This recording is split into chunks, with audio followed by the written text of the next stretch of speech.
results are out. Was it expected? This kind As a of party, we do expect, for a good result. And so the early 10, I believe it goes in line with the thinking of the party. Well, according to you, what led to this huge victory for you and your party?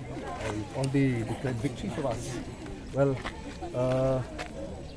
I believe that people, they are fed up with the kind of politics that we've had in our state for quite some time now. And people want change, and they see in us that we are a party with a difference, like we say.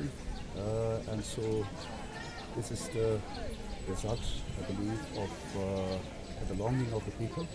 So we look forward to fulfill the dreams and aspiration of the people for this change which they have been looking forward to. But since this is clear that you're leading now, what will be your future plans? Are you going to support NDA or with India Bloc? That is too early, so we will let you all know in due course of time. For now, thank you so much. Okay. Thank you.